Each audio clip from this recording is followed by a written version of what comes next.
I realize that a lot of our economic system, has a lot of flaws, that a lot of problems with it, like wage labor that's not particularly pleasant, that, the rich have the big gap between like rich and poor.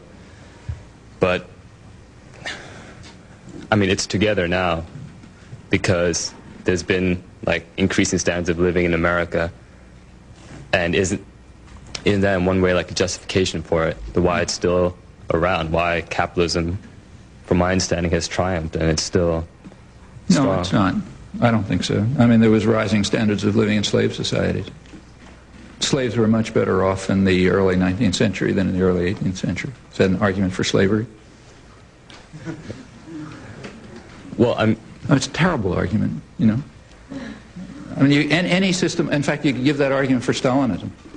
There was very substantial economic growth in the Soviet Union. It's the second world, not the third. It was, until 1989, it was the second world, not the third world. Now it's back in the third world because it's undergoing capitalist reforms. Something you're not allowed to say, incidentally, but if you read, you'll notice. They've had 10 years of capitalist reforms which have driven them right back into the third world where they came from, okay? But if you just look at it in terms of economic growth, it was reasonably successful. That's exactly what bothered Western leaders. If you read the documentary record, right up to the 1960s, where it sort of runs dry at the moment, you find that the great concern was that the Soviet Union was presenting itself as a model for modernization within a single generation. And that was raising all sorts of trouble, not only in the third world, but even in the rich countries. They didn't care about Russian aggression. What they cared about, or Stalin's terror or anything, and it didn't bother anybody. In fact, Truman admired Stalin. Thought he's an honest man. To deal with him and so on. He said he didn't care what happens in Russia, and so on. But the same with Churchill, incidentally, who was defending Stalin in cabinet meetings as a great man, and so on and so forth. They could kill as many people as they want. That's irrelevant. The problem was then they never expected them to be attacking anybody. But what they were afraid of was the economic growth, which was, especially in the third world, considered quite impressive. If this system is so bad and everything, why hasn't there been? Excuse me? Our system? Our system. It's so bad. Why hasn't there been greater movements to challenge it? It's been challenged all the time. I mean, for example, we have a very violent labor history. Hundreds of American workers were being killed right into the late 30s. Finally, they got labor rights. There has been a very extensive challenge through the 50s. In the 60s, the whole thing blew up. And in fact, many concessions had to be made. And it still continues. I mean, we right now happen to be in a period of regression, but as I say, it's cyclic. There was much more regression in the 1920s when labor was really crushed. So yes, there's always challenge and struggle. But when you say, is the system so bad, I don't even know what that means. I mean, slave societies went on for centuries and centuries without any challenge. Okay? Did that justify them? And in fact, if you really want to be serious about it, the slave owners were giving arguments rather like yours. So slavery, very much like it.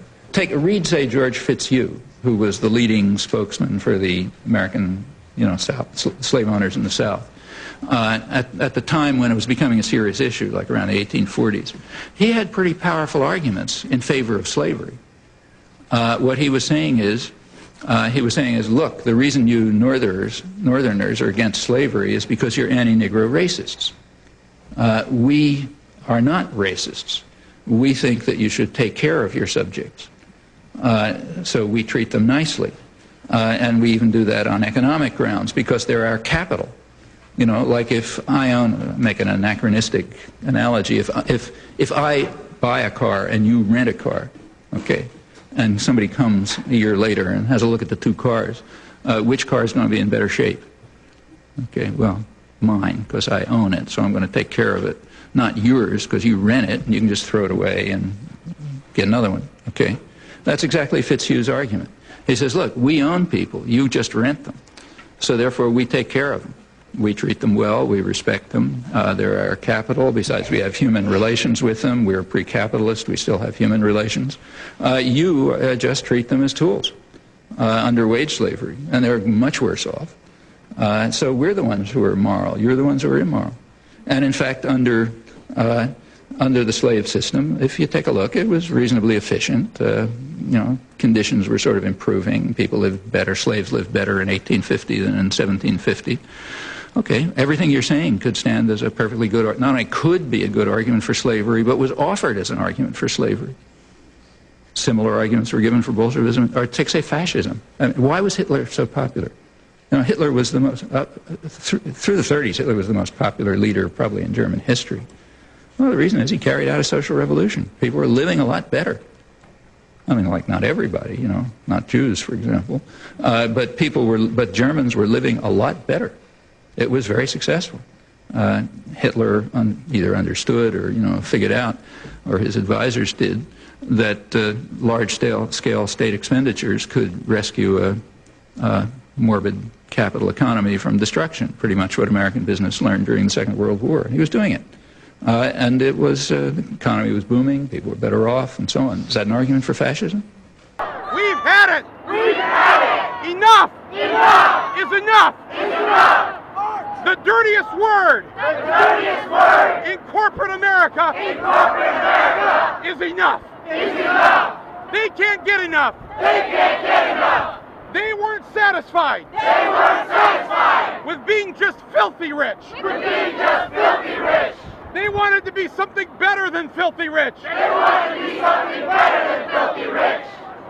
And this is what they got. And this is what they got. They may have stolen. They may have stolen trillions of dollars. Trillions of dollars. But we are here to say. But we are here to say. We want that money back. We want that money back. The men on the top floors of these buildings. On the top floors of these buildings. Especially you, Goldman Sachs. Especially you, Goldman Sachs. Yeah. They are responsible for ruining the lives. They are responsible for ruining the lives of millions of people. Of millions of people. Hundreds of millions of people. Hundreds of millions of people. On this planet. On this planet. Someone in the media just asked me, who organized this? Who organized this? We did. The people.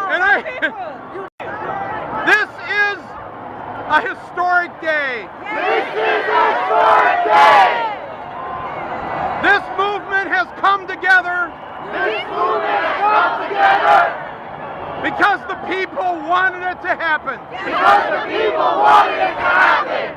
Not because of a leader. Not because of a leader. Not because of a dues-paying organization. Not because of a dues-paying organization. But because the people wanted it. But because the people wanted it.